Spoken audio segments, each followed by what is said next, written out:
Welcome to a brand new episode of the Murtz Show. We were definitely on hiatus for a while as I attempted to break my Guinness World Record of attending every reality show finale live in one calendar year. I think the last show we did, I think, was with the pre-jury of Big Brother Canada. So I'm excited about tonight because tonight we begin the post-jury Murtz shows. I know everybody was like, when are you going to have AJ on? I mean, the AJ Murtz show is going to be like Mr. Holland's Opus. So I'm going to schedule AJ when we both have a lot of time on our hands, although typically we do have a lot of time on our hands, so that should be coming up shortly.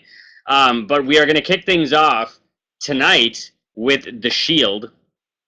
Now, just a little refresher course if you didn't follow my writings and my rantings and my ravings and my interviews every Friday with the pre-jury. I'm not a big fan of The Shield on the show. Did not like The Shield on the show at all. And I'm actually very excited that they even agreed to come on the Murtz show. I think that says a lot about them. And I can't wait to basically tear into these guys and sort of hear the reasoning behind why they thought they were as good as they were when they weren't. Bottom line. Let's bring them on. They will tell you. Hi.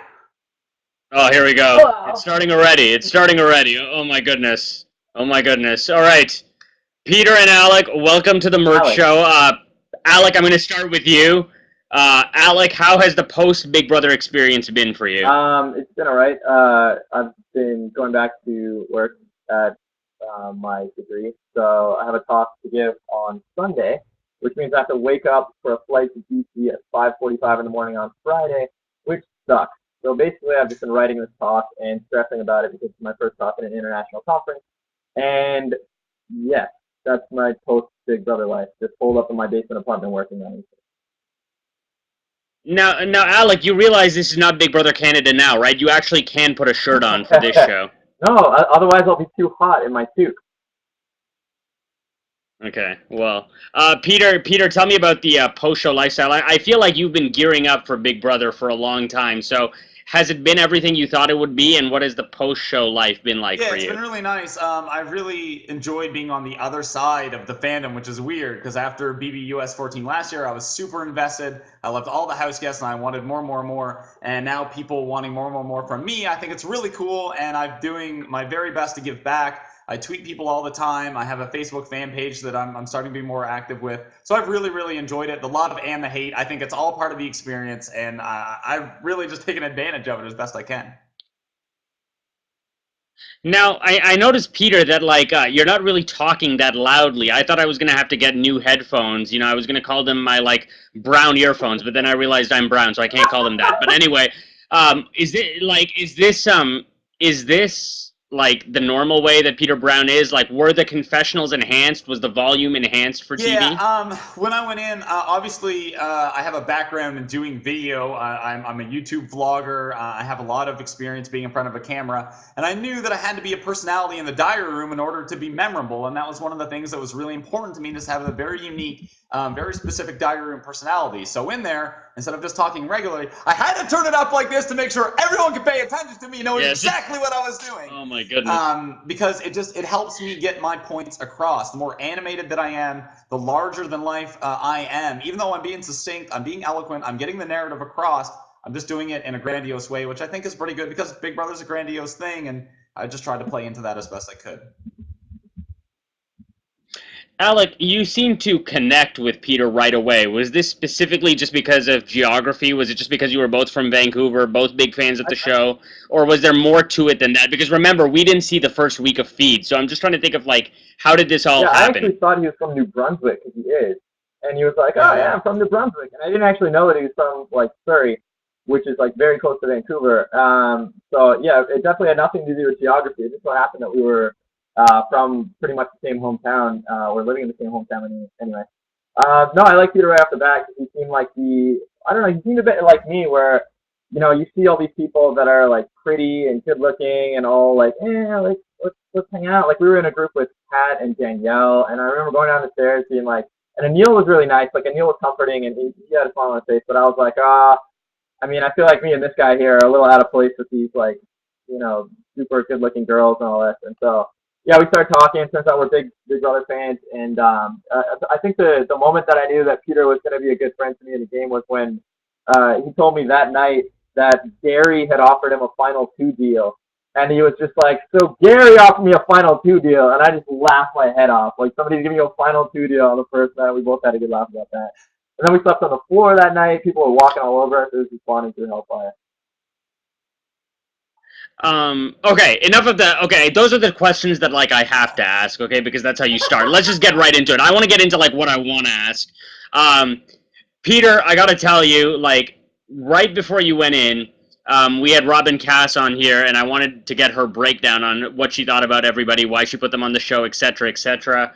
And I remember her saying distinctly, she's like, I think that the power player this season is either going to be AJ, which is very comical now. AJ, I hope you're not watching, or Peter.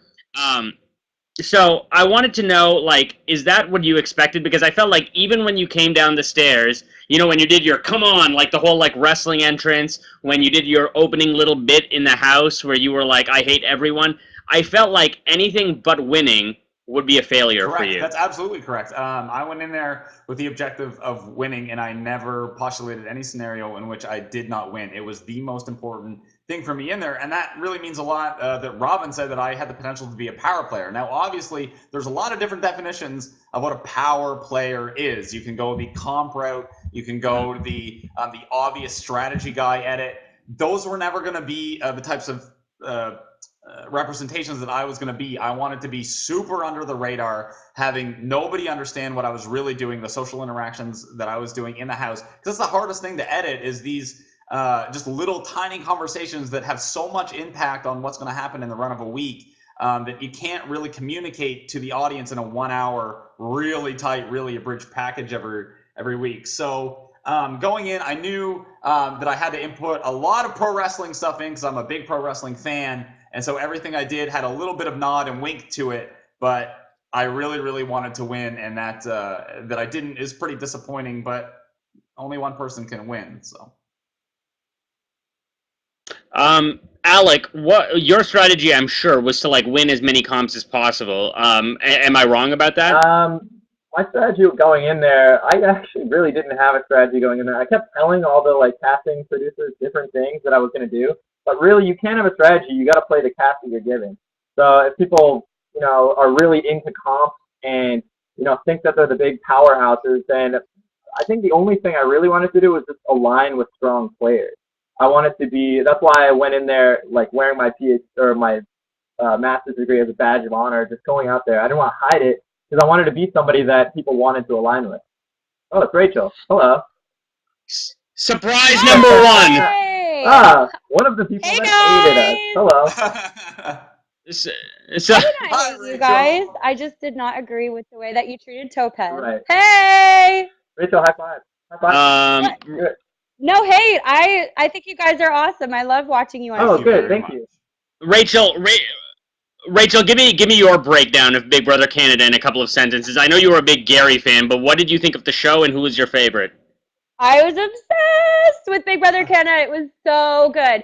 Like, I every week was like, holy crap, are they gonna do something else to mess with your game? Like, fuck you guys up. It was insane. Like, watching it from the US and playing it, it's like everything they did, there was like 700 million twists. It was crazy. I loved every minute of it. Whoa, it's Rachel from Big Brother. Now, Yeah.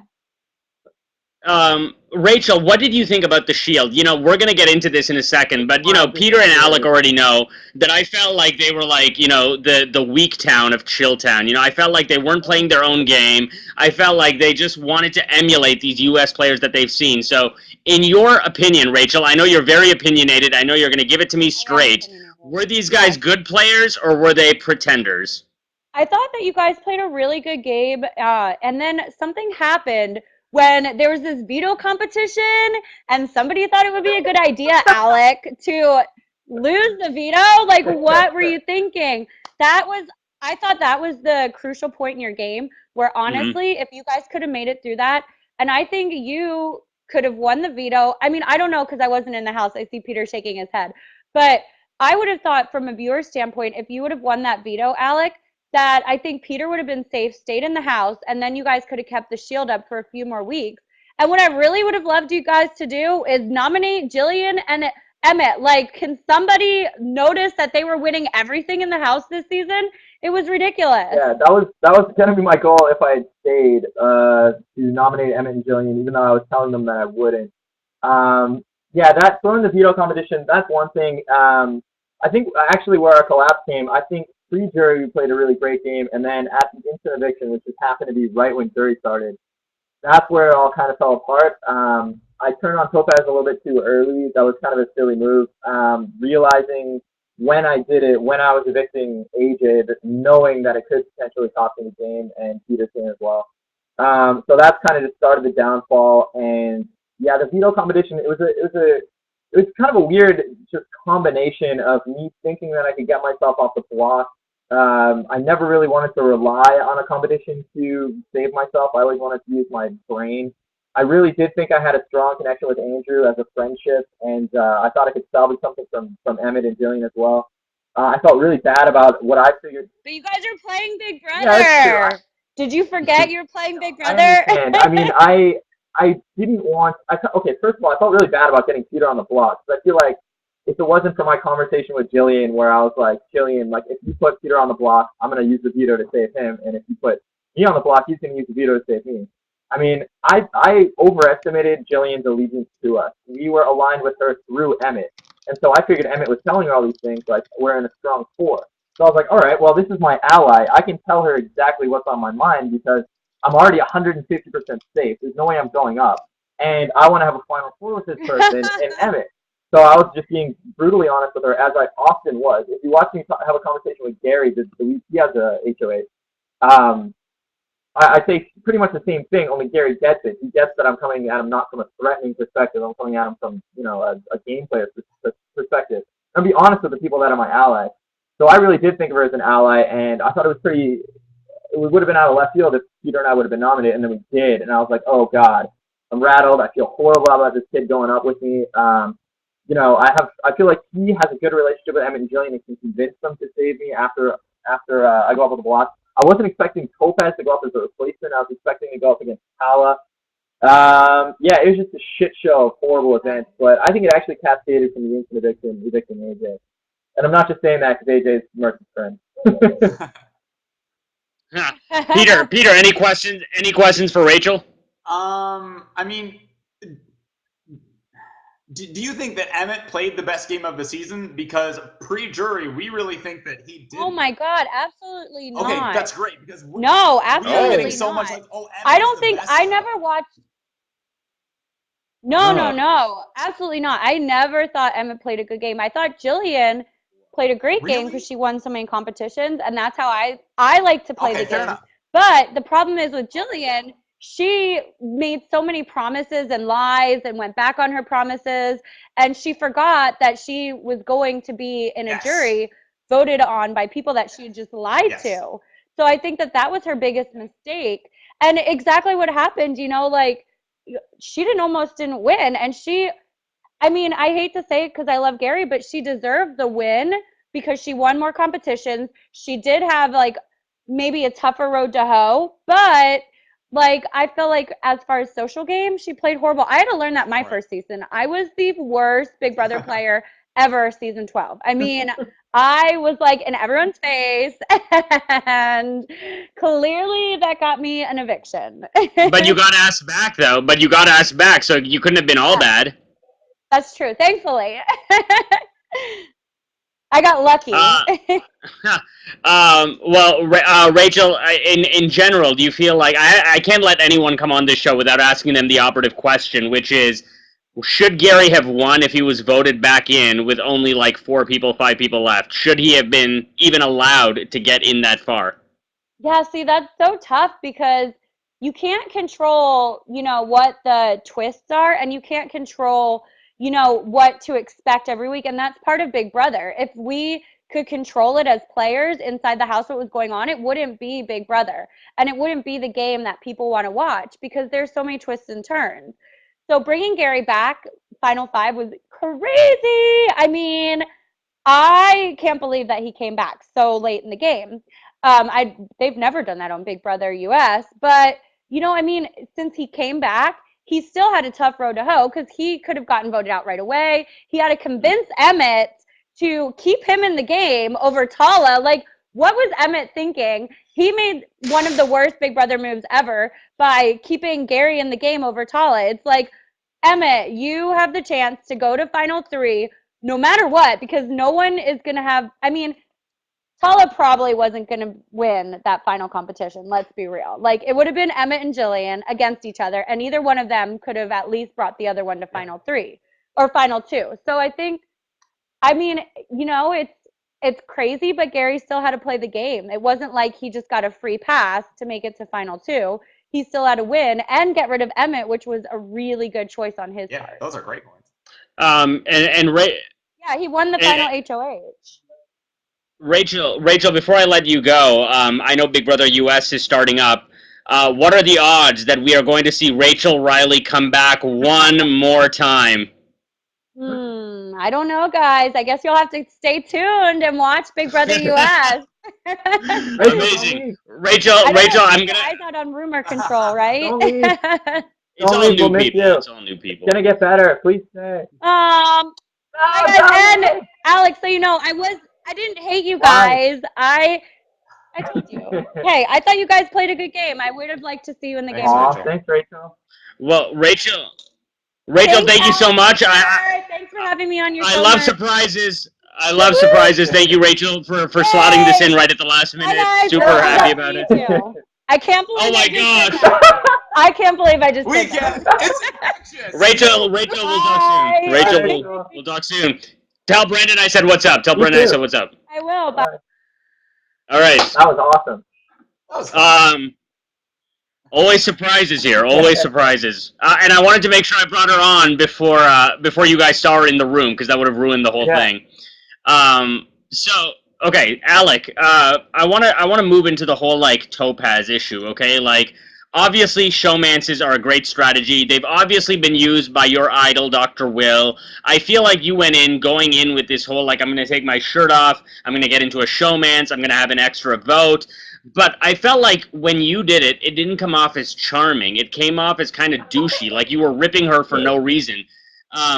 So what was that? Like, I feel like you kind of wanted to be the good guy, but then you wanted to be the Will-like, villain. So which one was it, and why did you treat Topaz so badly? I'm not a good person, and I'm not a bad person. I'm just a normal, like a person, and everybody's like good and bad in some way. So people want to be able to see someone and be like, oh, that's a good guy, that's a bad guy. I'm neither of those things. I went in there, and I was actually in a showmance before my shirt ever even came off. Topaz and I had a bet for the last person to take off their eviction outfit would lose and have to wear the other person's clothing. So I ended up actually connecting with Topaz right away. I thought, one, she was gorgeous, and then I had a conversation with her, and I was like, wow, this person's so gorgeous, but she doesn't act like she's gorgeous. And that's what really drew me to her. So within the first couple of days, I mean, you never know this until you get there, but you can have all the strategies you want in the world. You can try and emulate anybody you want. But when you go in there, or at least I was scared as shit. So somebody that struck me that I had a personal connection with, like a Peter, like Topaz, people that I actually felt comfortable around, was just amazing to have around. And then when you start, like, the honeymoon phase of being in the Big Brother house wears off, you start to become less scared. You don't cling to people as much as you would. And you start to realize, all right, hey, like, there are some differences here. Certain people are kind of bothering me. Topaz and I have a very rocky relationship in the house. She's flirting with Tom in order to get his vote, whereas I know I already have Tom's vote, so I tell her not to. I'm like, don't flirt with Tom. There's no point. He's not, like, he's with us. You're fine. Mm-hmm. And she does it anyway because she doesn't believe me. And her and Tom, you can watch some YouTube videos. There's videos of them like flirting, rubbing each other's arms and all this. And even asked Liza about this. I mean, she was the one that brought it up a lot of times. And frankly, it was hurtful to me to see her do this kind of thing. Then she would talk about how she badmouthed me in front of the cameras whenever I would do something wrong. She talked about me being too mysterious, like she didn't know anything about me. And then she got my music taken away, and it was like, oh my God, like, I'm in a showmance now with somebody that, say, the first 5 days I really, really liked, and then the cracks started to show through. That place is so hard to trust somebody. And then I was like, all right, well, she's now just not somebody that I can see myself with in this house. And so the instant eviction comes up. I turn on her, and we legitimately break up for about 3 days. She doesn't talk to me whatsoever. So the minute she starts talking to me is the minute that or 10 minutes after Andrew tells her she's going after the replacement. You see me badmouth Lopez in Andrew's HOH room, and I'm just legit like, okay, you haven't talked to me for 2 straight days, and now all of a sudden you're nominated and you want to come running to me. So that hurt me. Then there was like this whole mentality of how, yes, for Rachel, that there's just like everybody in the house bashing her. I join in, that gets shown, and then the iceberg challenge happens. She stays up there until I'm safe with her, and I feel just horrible about the person that I've mistreated.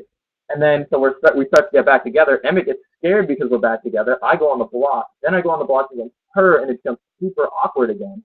And it's just, the whole thing is just a shit show. But by no means was I attempting to emulate anyone's strategy by having Topaz around. If you go in there thinking you're going to have a showmance with possibly the most beautiful girl ever cast a reality television show, and you look and act like me, then you're just a moron and you are completely deluded. I went in there and it was just an organic relationship that developed, much like Peter and my own. It just so happened that with Peter, we didn't have as many ups and downs because he was always my number one and she was always my number two. Yeah.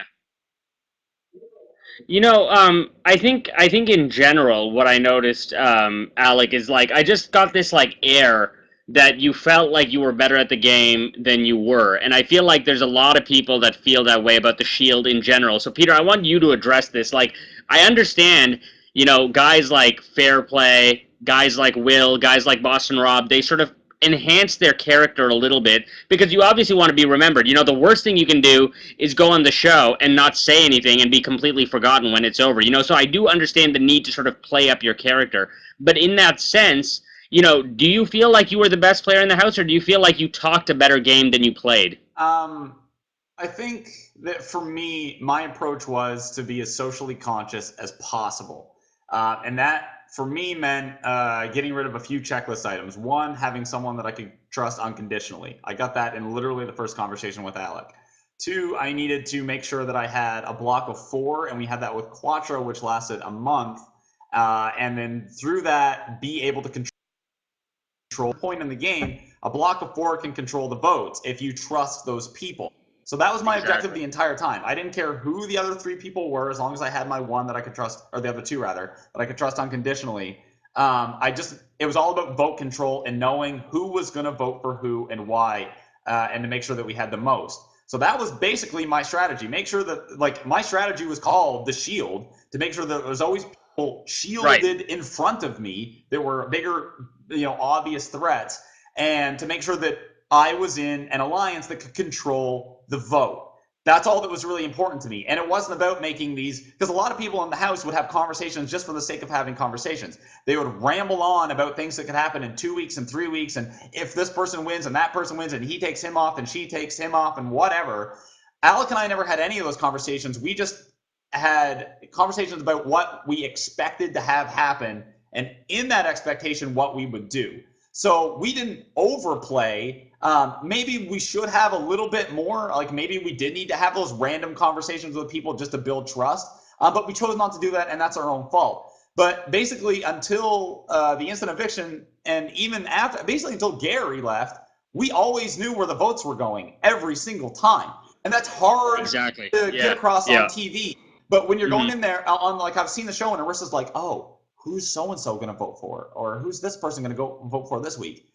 Alec and I already know every single week exactly what the vote is going to be. And you can't translate that on television, and it looks like maybe we're weaker players because of that. Totally. But we always knew what was going on. And maybe, we want to take naps, or he wants to work out 7 hours a day, and it looks like we're being lazy and not playing.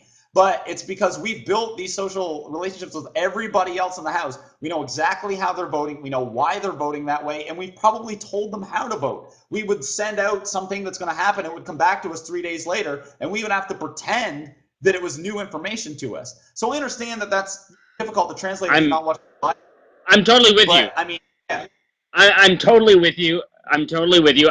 The Shield, I mean, I think it's a brilliant strategy. Liza told me a little bit about it when she came out, and I do think that the block of 4, like, you've obviously seen reality before, you know that it's all about 4 votes. So, like, I do see the elements of, like, brilliance. I do see the elements of sort of reality TV training. So my question is not so much like, did you know what you were doing? Were you playing a good game? Because everybody in the house liked you, right? Like, I've got you on that. You already had your Quattro. You had, like, the whole thing with Liza on the side. Like, you're definitely playing the right game. So my questions are not about that. My questions are about your attitude, specifically in the diary room. This is sort of where I feel like the Shield rubs some people the wrong way. You know, like, the reason that Dan is so beloved, the reason that, like, Dr. Will is so beloved is because they manipulated people much in the way that you guys did, but they were able to do it with this sort of charm. So when you were doing the diary room sessions, do you feel like you were coming off as charming, or were you trying to be evil? Peter first, and then Alec, I was trying to please. be honest. My personality was obviously exaggerated, but in the diary room, I was simply being honest. There's a lot of things that got left on the cutting room floor about me calling people stupid, useless, idiotic, terrible players, all of these things. And there's a lot of stuff that got left on the cutting room floor too of me saying this player is awesome. Like, this is a great strategy. These are great moves. My approach with the diary room is just to be as authentic as possible in the most exaggerated way that I could be. Alec? I watch a lot of Big Brother UK, and so I went in there. I didn't watch any of the old Big Brothers right before going in there. I watched a lot of Survivors, and I watched a lot of Big Brother UK, and they treat the diary room as kind of like a cathartic, like, let your emotions go, tell people how you're feeling. And so that's why you don't ever see me in the diary room until I went HOH, because I'm basically in there being like, today I was very scared when Tom came up to us and told us that our names were thrown out there.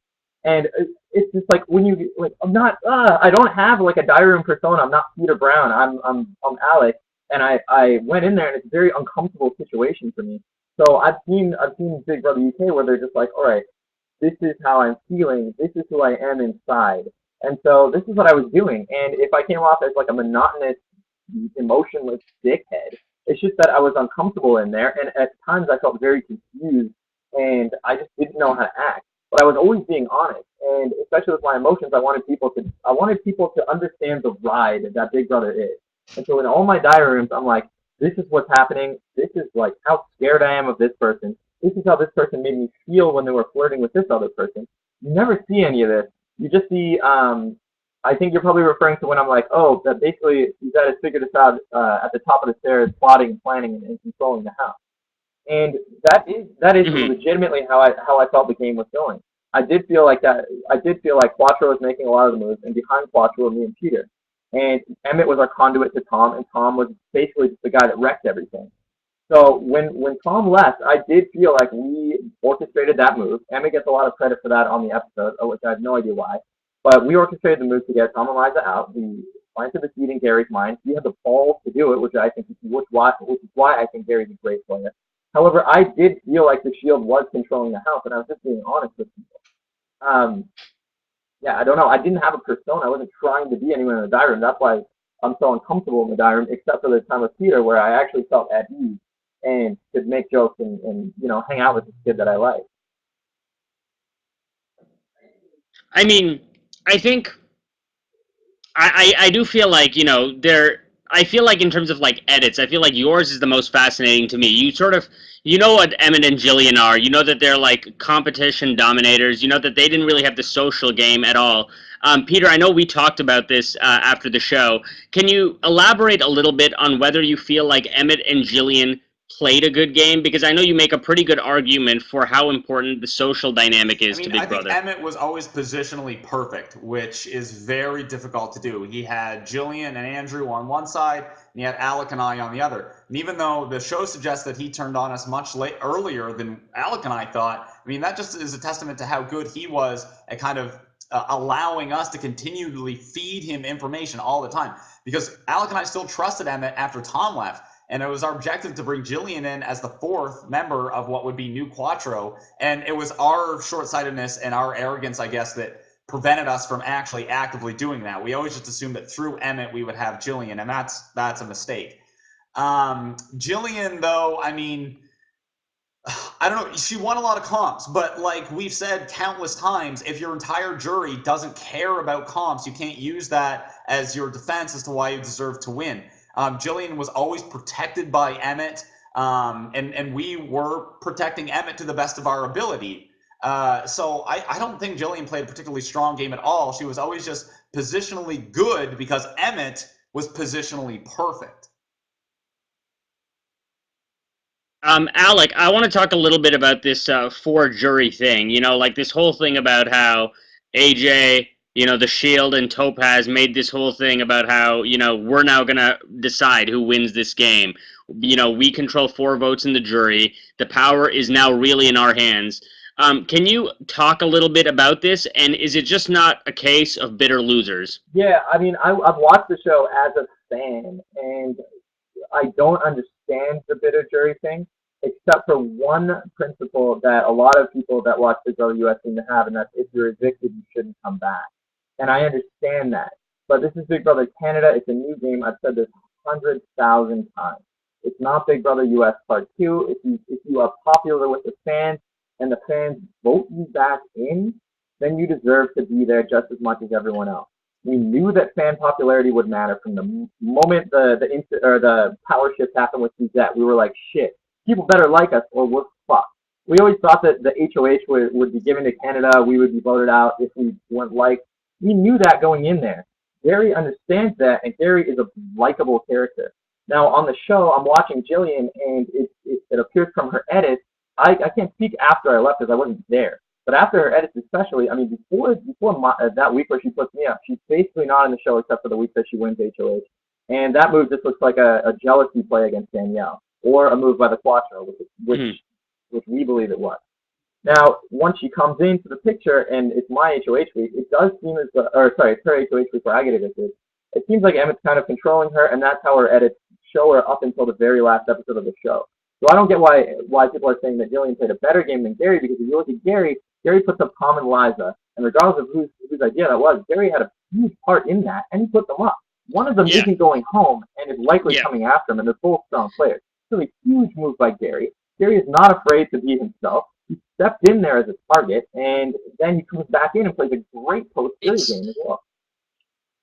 It's true. No, and you know what? I do think that this is a very interesting point. One that I feel like even I didn't recognize, in the sense that, like, I completely just say Gary shouldn't have won because he was voted back in at the final 5. And I do think that we don't recognize or even care about what he did prior to that moment. You know, it's just like he got voted. No, sorry, I'm not going to vote for him.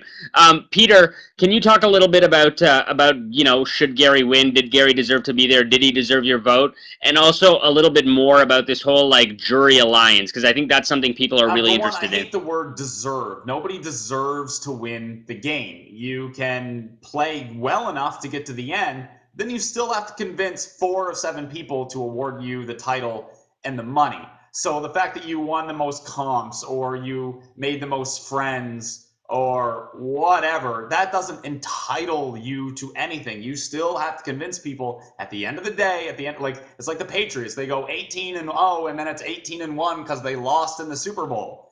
Anyone can lose in the end. And for me, like, I get a fairly positive edit. I'm a face in wrestling terminology the entire show. And then I turn heel on the finale by calling Jillian an idiot. And my objective was very, very simple. I knew that Jillian wouldn't hear my question as soon as I made her uncomfortable. So if I start with Jillian, you're an idiot, she tunes out and gets, she's not good at being put on the spot. And I asked her a very simple question. Tell me why you're there without using Emmett or comp wins, because there are 2 things that I know why you're there for Emmett, and I don't care about comp wins. All I wanted Jillian to do was say, Peter, you're the idiot because you were stupid enough to trust me, and I stabbed you in the back. And I would have gladly voted for her. My biggest problem with Jillian is that everyone is giving her so much credit for being a liar and a backstabber and a manipulator, and that's fine if she is. But from our perspective, and from everything that I've seen since, she's still just a wishy-washy person. She makes a decision, and then she turns and flips on it 6 ways to Sunday, and then by the time Thursday rolls around, she will have made a new decision, which makes her old one irrelevant, creating a lie. So, I mean, she's in the diary room going, oh, I'm just a simple girl, and I don't want to lie, and I just had to lie again, and Emmett this and Emmett that. And I mean, come on, if you own it, like Dan and Will owned their lies and owned their evilness, I gladly would have voted for Jillian. But she doesn't see herself as this kind of person, and if she doesn't, then I certainly won't. So I would have flipped my vote. I would have thrown Gary's key away if she would have just simply been honest with me. The whole thing about Gary, you can't control what Big Brother does. If Big Brother says they want to bring someone at 4 and 5, right, that's the game that they want to play. It was on Jillian, Emmett, Andrew, and Tala to get rid of Gary, and if they think they're so great at comps and can win everything, then they should have won and gotten rid of him. Gary busted his ass, and he stayed in the house, and he got to a final 2 when he really shouldn't have, because he got through a bunch of people who wanted to be there, apparently more than him. It's true. See, now why didn't you tell me this after? See, now this is an argument that I can sort of get behind. I feel like this. Did you think about this after? Because this is a case that I feel like you could actually justify, that it's not so much Gary's fault, it's the rest of the people. But that is Gary, though. That's Gary, though, tricking them into doing that. Yeah, it's Gary saying all this nonsense to Emmett, which made him take him over Tala. I mean, Gary weaseled his way in, however, by hook or by crook, as AJ would say, and he got there. And, you know, that's he comes in and everyone is against him, every single person, and he manages to flip that all the way around to go to final 2. It's true. I mean, I don't know. I maybe I'm gonna have to revisit this when I have like more time to analyze, because you are bringing up some points here that I have to like reconsider. I want to talk a little bit, Peter, about your final like rant when you left. Like, was that CM Punk? Was it Raven? Like, what was that? I was confused, and I love wrestling. When I got voted out, you mean? Or yeah, like the sitting on the stairs. On the stairs was obviously CM Punk. Had I been in a final 2 situation, I would have done the CM Punk sit down, his shoot promo on John Cena / WWE that like completely exploded the wrestling world a few years ago. I would have done that instead. But when I left, no, I sat down. I knew I wanted to have a unique exit. Nobody's ever done. Like I know, there's been times where people have been like, I don't want to hug anyone, and they just storm out, or they only hug one person. Like Tom, infamously, only you, bro. To Emmett, I wanted to do something really, really specific, and that was make sure that everyone sat down and sit on the stairs and do a little poem. But basically, it's a bunch of references to Bret Easton Ellis novels. He's my favorite author, and those books are all about these like morally gray characters. Who are capable of very good and very, very dark things. And they're all kind of fake and plastic and not real. And in the house, I was kind of like that. I had to be this like idea of me instead of the actual me.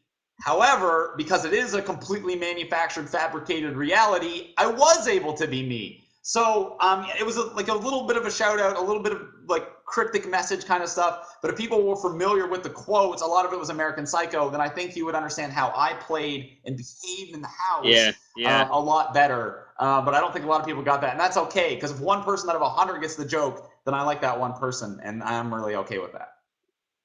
I got it. Alec, for two guys, one who's like this psychology student, Peter, who obviously knows reality TV as well as you can know it, can you tell me the justification for including Tom in the Quattro? Because on paper, like as a reality fan, this guy just looks like loud. I felt like he could draw attention to your alliance. So was it just because you thought that he could win comps? Is that the reason for his inclusion? Well, I didn't. Peter, if you look at his notebook, has just tons of strategies that he came in the Big Brother house trying to employ. I actually went in there not knowing what the hell to do, and it seemed as though this guy, Tom, was a really persuasive person that everyone was afraid of. And that was absolutely the sense that I got from him. So after he wins veto, it seems as though whoever this guy wants is going to go up on the block.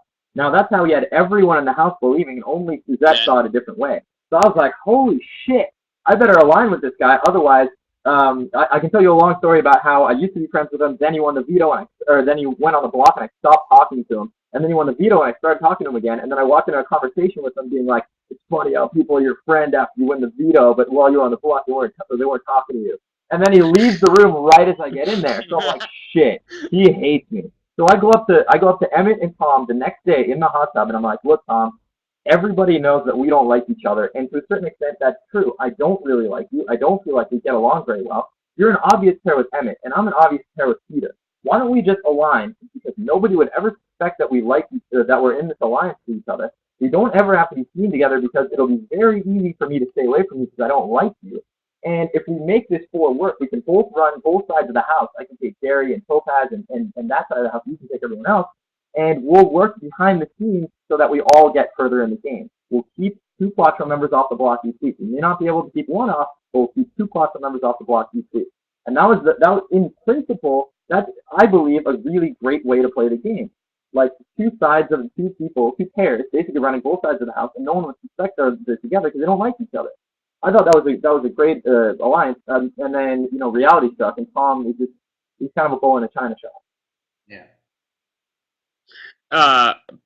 I did, with no offense to you guys, no offense to AJ, there's no question that casting-wise, I thought Tom was Robin's best decision this season. I thought that guy, I don't know where she got him from, but he was the whole show. Like, I felt like a lot of steam left with him. So we wanted in All-Stars, and we were like, I actually think Tom would be great in All-Stars. He wouldn't win at all, but he was great casting. I thought a lot of people were great casting as well. No, for sure. Peter, what was up with the hair tie, man? Like, what was up with the hair tie? It was every time you would do it, like every time you were casting a vote, I literally had to leave the room. Really? I had to leave the room for my vote casting because I would do this? Because it was just too it was too much, Peter. It was just, you can have one little thing, you can have your little thing. Okay, I get it. But like when you start doing the this and the this, I felt like you were the third base coach for the Marlins that Alec likes, The one that we lost. You know what? I mean, we were doing the Shield thing in the voting from week 1, and the only time I didn't do the Shield thing is when Liza left. And then as soon as she left, I started to integrate this as Liza was very, very important to me in the game just on a social level. We never really got to play together because once we started, unfortunately, there was that double eviction and she was gone. But it was important for me to remember to play with my head and not my heart. And it was also a way for every week. It was a way for every I can week kind of watching to remind her that I was still thinking about her. She was still very important to me, and that I was going to try to win and do what I said I was going to do when she left, and that's be the best. Fortunately, I couldn't do that, but I still felt all along I had a connection to her in the house. I would go in and talk on the phone a lot to her and say, here's what I'm doing, here's what I'm not doing, or here's what I think. She was always with me in the house, and this was just a way of pointing that out to the world because I didn't care if the world knew. If it came down to a final 3 and you had the HOH and it was Liza on your left and Alec on your right, who would you have evicted? And how did they get there? That's too vague of a question. That shouldn't matter. A lot more specifics. Okay. I would take whoever I felt. Take whoever I felt I had the best chance at winning against, and that's in any scenario. After a while, it was always Alec and Peter in the final 2. And after a while, I realized that I probably won't be able to beat Alec in a final 2, simply because a lot of people are going to respect his competitiveness or his sway over people or whatever, and they wouldn't really realize what I was doing or helping Alec do. And I realized that if I wanted to take Jillian to the end, because I was like, nobody is going to vote for her. She's done absolutely nothing, and she won't be able to convince people what she has done. So, probably week 4-ish, 5 maybe, I internally was like, if I come into a final 3 scenario with Alec and Jillian, I'm probably going to take Jillian because Alec will realize it as the better game move, and nobody's going to give Jillian the win. So, I mean, I was thinking about these things a lot earlier. Would I have liked it to have been Alec and Peter in the end? The Shield wins? Absolutely. And if I felt I could have beaten him, I would have done that. That's how I would have done it, Murtz. I would have taken my buddy Peter because I love him.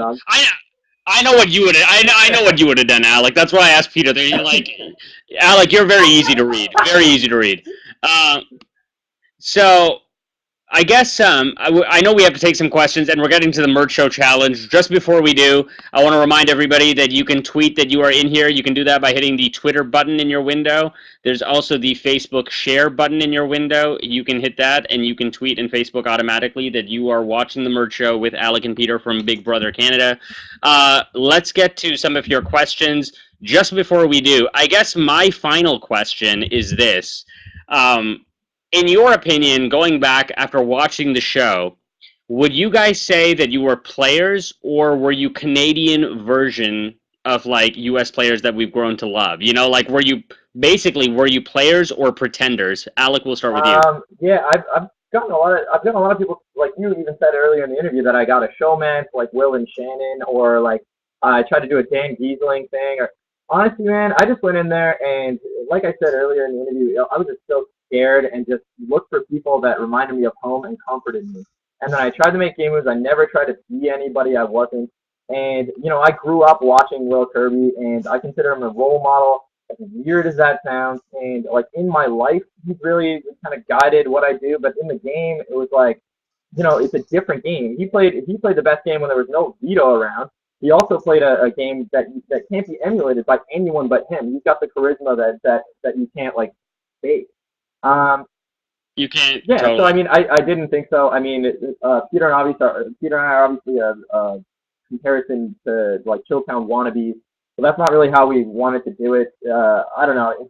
I think it's a victim of circumstance, and I wasn't trying to be anybody I wasn't. For Peter? me, I'm obviously a student of the game, like Alec alluded to earlier. I have a notebook full of things that I wanted to accomplish in the house. And, I respect great players from my perspective. Now, I'm not going to be someone who, like, Janelle's fantastic, but she's a super comp threat, and she's in everybody's face. That's not a kind of game that I can play, so I'm not going to take notes on that. I'm going to take notes on what to do on the other side of that. Right. So for me, it was Will Kirby and Dan Giesling. And when I went in there, I was like, I need to have someone who I can trust unconditionally.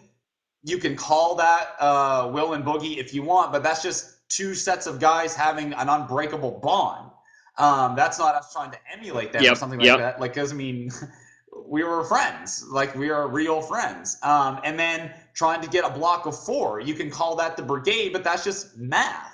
My whole game was math-based. So, yeah, did I take from people who have been successful in this game? Absolutely. But that's like watching Tom Brady play football and be like, oh, okay, this is what I should do if I'm a friggin' quarterback. If I'm in that position, I'm going to throw here or do that or kneel here, whatever. I don't know. So, no, I believe that I was a player completely. I was not a pretender. I went in there and I took an amalgamation of a bunch of strategies and tried to work them with the cast that I had in front of me. I was unable to do that successfully, but I was able to do it successfully for long enough, which I think gives me some kind of like at least positivity that I wasn't a complete and total failure. I wasn't someone who went in there pretending to be a super fan and having all of this knowledge and then completely have it blow up in my face. I had the pulse on what was going on for a very, very long time. And even in 5 minutes before my eviction, Jillian was still flip-flopping on what to do. She came to me and said, I don't know if I'm making the right decision. So that shows to me that I was getting to them at that point. I just ran out of time.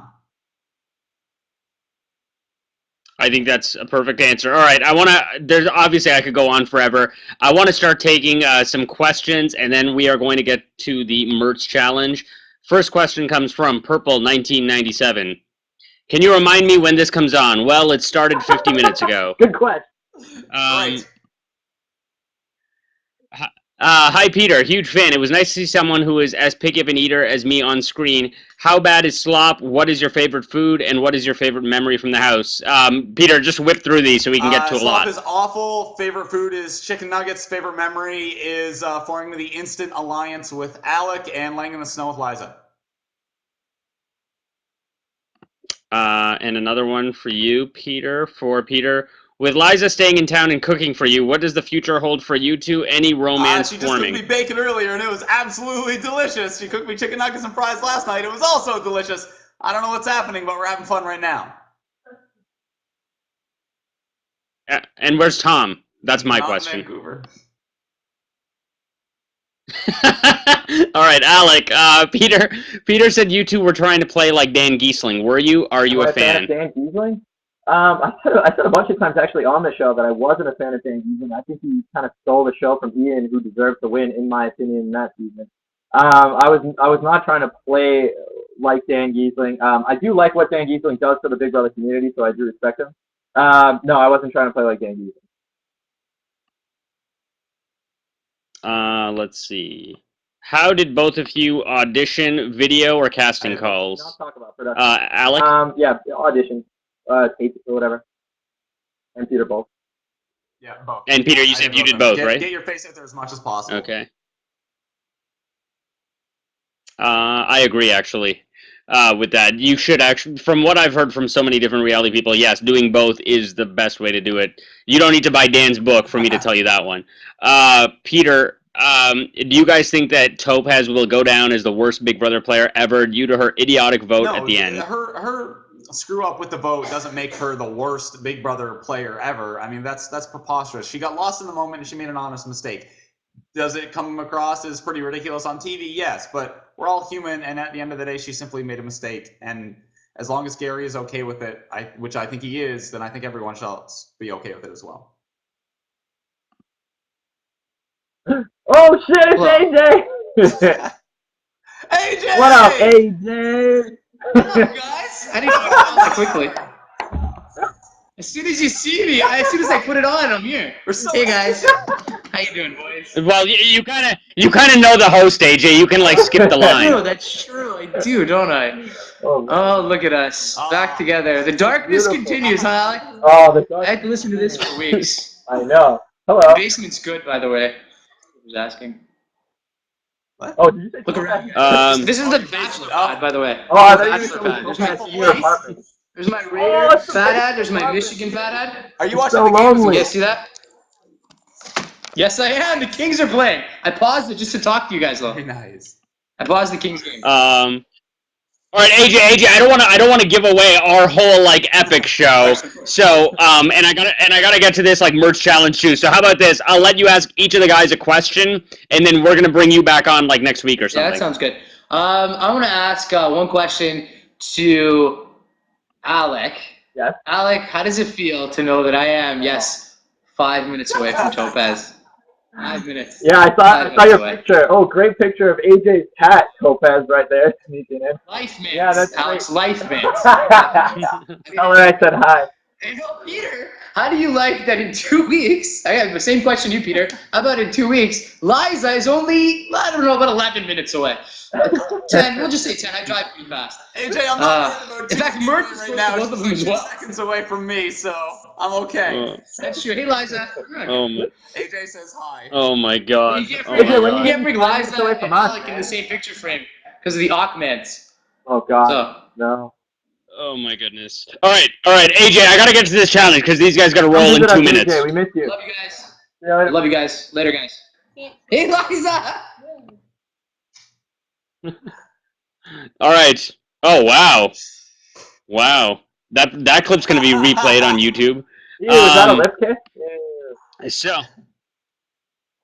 So, all right. I believe. Wait, let me see if I can ask any more of these questions. How much time? Okay, we've got 5 minutes. We're gonna take 3 more questions from the room, and then we're gonna get to the challenge. Do the Shield have any ideas not stolen from the WWE? I did not know that it was. Peter kept like, oh. I want to be in pro wrestling. It's been my life goal to be employed by WWE. It was an homage to everything that they've given me in my entire life, and I wanted to make sure that if I was in this environment, I wanted to give as much wrestling stuff as possible. Someday, I want to walk down that ramp on Raw and have 10,000 people boo me. So it was my way of saying thank you to WWE and please give me a job. We didn't steal the Y. We took that from Tom. Why not, bro?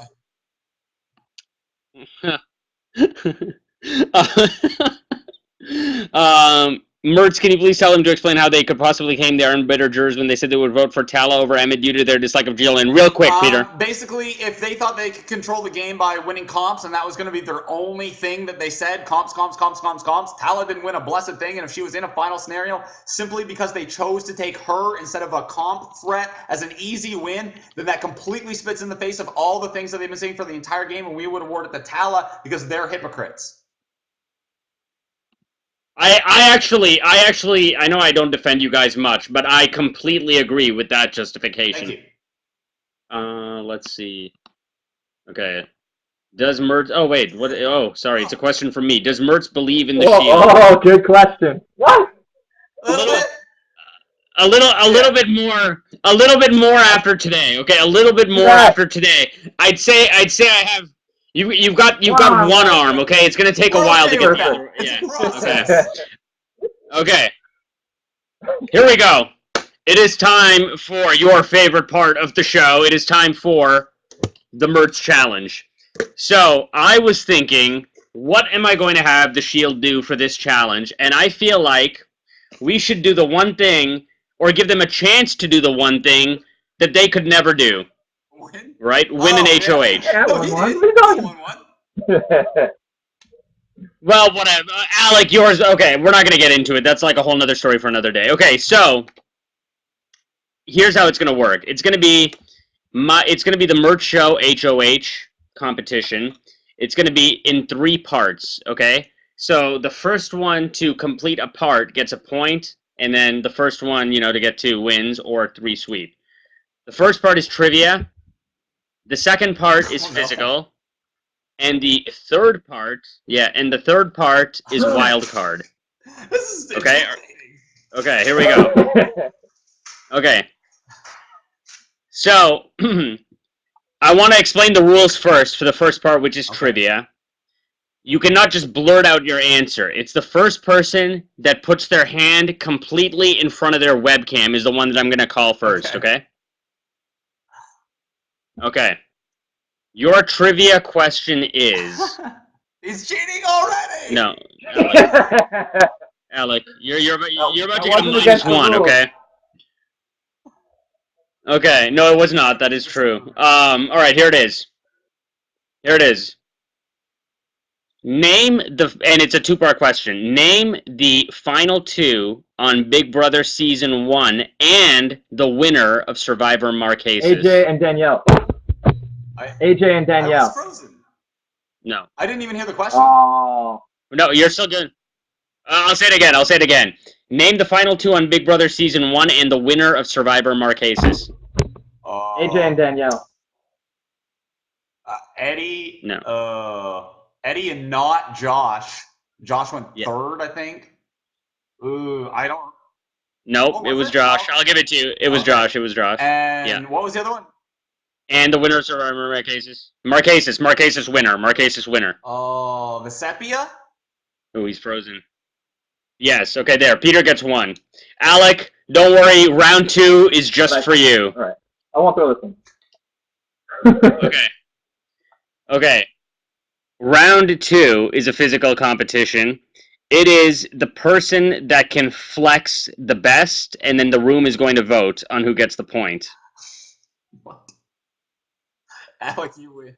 Here we go.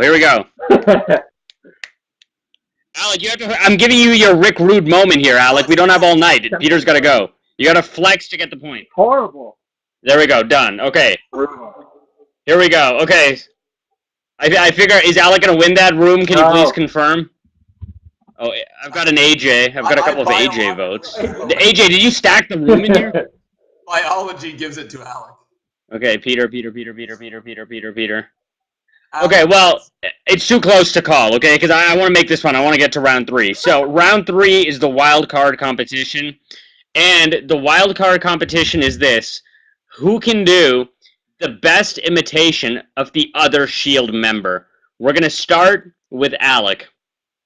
Well, Murtz, I think the person that can best do the Shield impression gotta be me.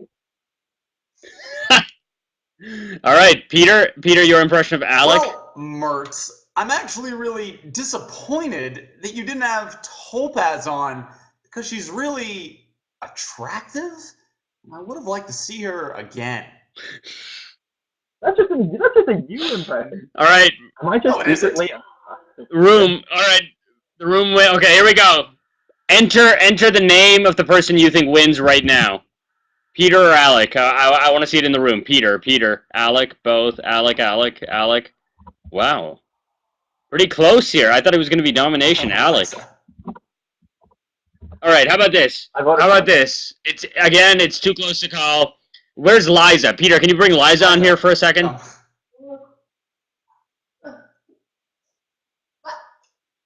What did you do to her, Peter? gonna make Liza the winner. I'm gonna make Liza the winner. She wins.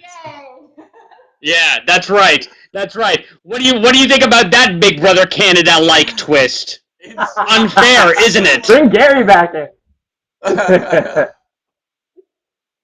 Yeah, we should just bring Gary. All right, I'm gonna let you go. I promise you, it was a hard out at 8 p.m. Pacific time. Thank you so much for being on the Murtz Show. We will talk soon. Thank you for having us. Tell the Dragon Slayer we said hi. Amazing. I will. Take it easy. Thank you. Peace See you out. later, Internet.